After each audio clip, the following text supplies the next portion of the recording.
అండి ప్రార్థన చేసుకుందాం. జీవం గల దేవ, ఘనమైన తండ్రి, నీకు స్తోత్రాలు. మాతో మీరు మాట్లాడండి, మాకు వినగల చెవులు ఇవ్వండి, గ్రహించగల హృదయాన్ని ఇచ్చి నడిపించమని యేసు నామం అడుగుచున్నాను తండ్రి. Amen, amen, amen. ప్రియమైనటువంటి నా సహోదరి సహోదరులారా, ప్రభువైన క్రీస్తు నామమున వందనాలండి. మరి మనము శ్రమల దినాలని మరి 40 రోజుల ఉపవాస ప్రార్థనలతో మరి దేవుని యొక్క పాదాల చెంత చేరి ఆయనను మొరపెడుతూ, ఆయనను గణపరుస్తూ, ఆయనను కీర్తిస్తున్నటువంటి ఆ జీవితంలో మనం ఉంటూ ఉన్నాం. అందుకే ఒక విషయాన్ని మరి మీతో మాట్లాడాలని, పంచుకోవాలని మరి మీ ముందుకు వచ్చానండి. 119వ కీర్తనల గ్రంథం మరి 92వ వచనం. నీ ధర్మశాస్త్రము నాకు సంతోషము నీయని ఎడల నా శ్రమ యందు నేను నశించి ఉందును. ఈ మాట నన్ను చాలా చాలా చాలా మరి బలపరిచిందండి నిజంగా. మరి నేను ఎప్పుడైతే శ్రమలలో ఉన్నాను, మరి మనం అందరం శ్రమలలో ఉంటాం కదండి. దేవుడు మనని శ్రమల గుండా ఎందుకు తీసుకెళ్తాడంటే మనకు ఒక అనుభవం ఉండాలని.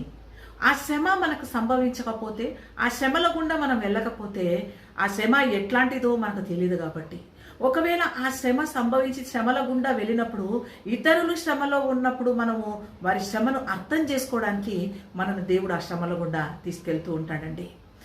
అయితే నేను కూడా ఆ శ్రమల గుండా వెళ్ళినప్పుడు మరి నన్ను ఎందుకు ఈ వచనం నాకు ఎందుకు అట్రాక్ట్ చేసిందని నేను ఆలోచన చేస్తూ ఉంటే, చూడండి, నీ ధర్మశాస్త్రం నాకు సంతోషం ఏని ఎడల అంటున్నాడండి. ధర్మశాస్త్రము, మరి ధర్మశాస్త్రం గురించి ఆలోచన చేస్తే మరి దేవుని యొక్క ధర్మశాస్త్రాన్ని మరి మోషే ద్వారా ధర్మశాస్త్రం వస్తే కృపయు సత్యము యేసుక్రీస్తు ద్వారా వచ్చిందని మరి యోహాను సువార్తలో చూస్తూ ఉన్నాం. అయితే మరి కృపా సత్యం యేసుక్రీస్తు ద్వారా వచ్చిందని మాటను మనము తెలుసుకొని ఉన్నాం. అయితే ధర్మశాస్త్రము మరి మనని ఏ విధంగా సంతోషపరుస్తుంది, ధర్మశాస్త్రం అంటే ఏంటి అని ఆలోచన చేస్తూ ఉంటే దేవుని యొక్క మాటలు, మనము చదువుతున్నటువంటి ప్రతిదీ కూడా దేవుని మాటనే అండి. అయితే ఆ దేవుని మాట మరి శ్రమ సంభవించినప్పుడంట, మరి శ్రమలో ఆయన నశించిపోయేటటువంటి ఈ విధంగా ఉన్నప్పుడంట ధర్మశాస్త్రము ఆయనకు సంతోషం ఇచ్చిందంట. దేవుని మాట ఆయనకు సంతోషం ఇచ్చిందంట. మరి నేను కూడా చాలా శ్రమల్లో ఉన్నప్పుడు, చాలా శ్రమలు నేను అనుభవించినప్పుడు, శ్రమల గుండా వెళ్ళినప్పుడు నన్ను కూడా దేవుని మాట నన్ను సంతోషపరిచిందండి. దేవుని మాట నన్ను ఎంతగా మార్చిందంటే చాలా మార్చిందండి. అందుకే మనం ఎప్పుడైతే దేవుని మాట, దేవుని వాక్యాన్ని చదివినప్పుడు, దేవుని మాటను మనం విన్నప్పుడు, దేవుని యొక్క వాక్యాన్ని మనం ధ్యానించినప్పుడు, దేవుని వాక్యాన్ని మనము చదివినప్పుడు మనము ఎంతో సంతోషంగా అయిపోతూ ఉంటామండి. ఎందుకంటే దేవుని వాక్యం మనల్ని సంతోషపరుస్తుందండి. నేను ఆ అనుభవం గుండా వెళ్ళాను.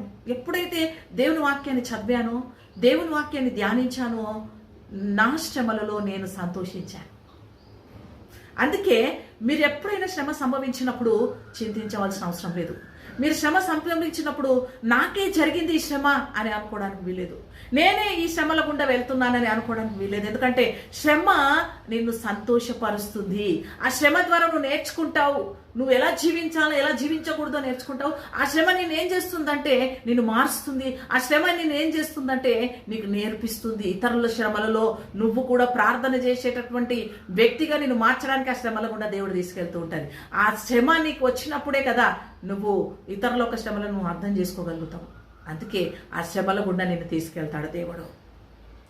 ఇక్కడ కూడా కీర్తనకారుడు మాట్లాడుతూ అంటున్నాడు, నీ ధర్మశాస్త్రం నాకు సంతోషం ఇయ్యని ఎడల నా శ్రమ యందు నేను నశించిపోదును.